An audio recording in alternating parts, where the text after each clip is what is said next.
বাচক নাট্যশিল্প ও নাট্য ব্যক্তিত্ব।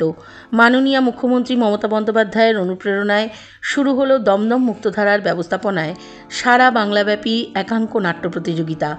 আজ দক্ষিণ দমদমের মতিঝিলের ওল্ড কোয়ার্টারে প্রদীপ প্রজ্বলন করে নাট্য প্রতিযোগিতার শুভ সূচনা করেন মন্ত্রী ও দমদমের বিধায়ক বিশিষ্ট নাট্য ব্যক্তিত্ব বার্ত বসু। একাঙ্ক নাট্য প্রতিযোগিতা তার দ্বিতীয় বর্ষের শুভ সূচনা প্রদীপ প্রজ্বলনের মাধ্যমে রয়েছেন আমাদের মাননীয় অতিথিবর্গ। উপস্থিত রয়েছেন মাননীয় অধ্যাপক বার্ত বসু, মাননীয় নাট্যকর্মী, নাট্য পরিচালক এবং প্রাক্তন রাজ্যসভার সাংসদ অর্পিতা ঘোষ। উপস্থিত রয়েছেন প্রাক্তন পৌরপ্রধান এবং বিশিষ্ট নাট্যকার প্রাবন্ধিক ঔপন্যাসিক শ্রী পাঁচু। শ্রদ্ধেয় মনোজ মিত্র মঞ্চে মঞ্চস্থ হল একাঙ্ক নাট্য।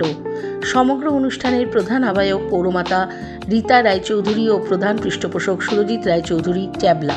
5 দিন ধরে চলে এই নাট্য প্রতিযোগিতায় রাজ্যের বিভিন্ন জেলা থেকে মোট 10টি নাট্যদল অংশগ্রহণ করবে।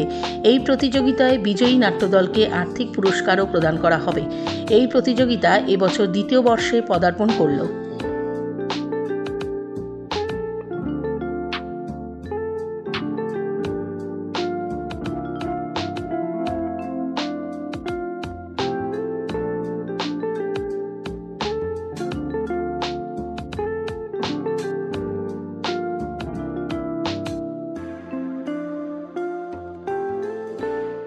আমাকে প্রশ্নটা করলেন, আমি তো মাঠে নেমে খেলছি, কিন্তু আমাদের কোচ হলেন কোচেরই কৃতিত্ব। 10টা দল, প্রত্যেকদিন 2টো করে নাটক হবে, 5 দিনে 10টা দল। না, এখন তো এই পাড়ায় এই ধরনের অনুষ্ঠান আজকাল অনেকটাই কমে গেছে বা বন্ধ হয়ে গেছে।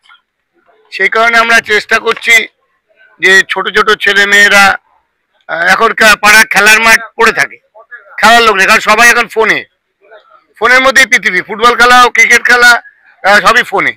আমরা চাইছি সবাই টিভি ছেড়ে অন্তকে সশরীরে মানুষের অভিনয় দেখুক, বাস্তব জীবনে নিজের অভিজ্ঞতা সঞ্চয় করুক। প্রত্যেক জেলার থেকে একটা করে দল আসছে।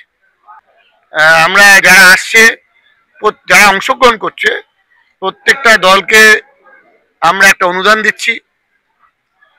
তাদের যাতায়াতের ভাড়া এবং সকালে ব্রেকফাস্ট থেকে শুরু করে ডিনার পর্যন্ত খাওয়া দাওয়া থাকার সব ব্যবস্থাই করেছি। এবং এরপরে যারা প্রতিযোগিতায় 1st, 2nd, 3rd হবে, বিভিন্ন ক্ষেত্রে কৃতিত্ব নেবে, সেটা আলাদা।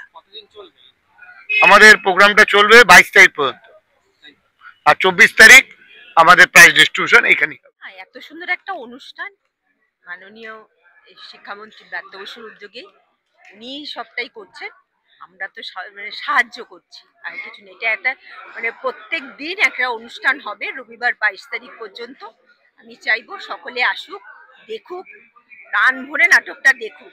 অনেকে তো জানে না, দেখে না, এখন তো সবাই শুধু ফেসবুক, ইউটিউব আর এই মোবাইল ছাড়া আর কিছু জানে না। আমরা তাই জানছি, আমরা এর জন্যই এটা করেছি, যাতে সবাই এসে বসে, ঘর থেকে এসে বসে এই বাইরের পরিবেশটা একটু দেখে, যে এত সুন্দর অনুষ্ঠান। 10টা দল আসবে প্রত্যেকদিন 2টো করে, 2জন করে, 5 জন যা যাচ্ছেন পুরস্কার দেওয়া হবে, আর্থিক পুরস্কার এবং সুচারুভাবে এখানে আনতে পেরেছেন। এবং দমদম এখন প্রায় একটা কালচারাল হাব তৈরি হয়ে গেছে। তা আমাদের এখন মুক্তধারা এই সাংস্কৃতিক যে আঙিনা, তার একটা গুরুত্বপূর্ণ মুকুট। এই মুকুটের অধিকারী আমি বলবো, এই মুকুট তৈরি করলেন সুরজিৎ এবং রীতার, তারা স্বামী স্ত্রী, কিন্তু তারা দুজনে মিলে যুগ্মধারা, এবং এই যুগ্মধারা আমাদের মুক্তধারা তৈরি করেছে। আমার মুখ্যমন্ত্রী মমতা বন্দ্যোপাধ্যায় যত পুরনো নাট্যশিল্পী এবং যাত্রা শিল্পী, ছৌ শিল্পী, তাদের সকলকে ভাতা দেন, স্বীকৃতি দেন, সম্মান দেন। আমাদের সময় যেভাবে শিল্পকলাকে যেভাবে মুখ্যমন্ত্রী সম্মান দিয়েছে, সেটা একটা অভিনব একটা ঘটনা।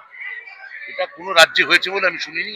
এগুলো আপনারা বলার জন্য বলেন, সে বলুন, আমরা গুরুত্বপূর্ণ ভালো প্রয়াস।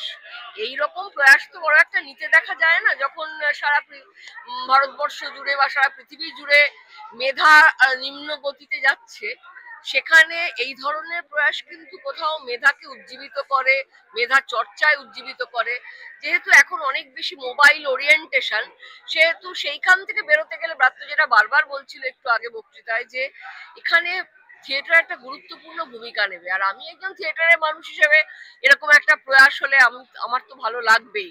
আমি কৃতজ্ঞতা জানাবো সুরজিৎ এবং রীতা রায়চৌধুরীকে এবং এখানকার সমস্ত কাউন্সিলরদের। ব্রাত্যকে তো বটেই, ব্রাত্য আছে বলেই এই কাজটা সম্পন্ন হয়েছে। এবং এরকম যদি আরো সবাই প্রয়াস করতে থাকেন সারা পশ্চিমবঙ্গ জুড়ে, তাহলে বাংলায় একটা অন্য মেধার মান দেখা যেতে পারে বলে আমার বিশ্বাস।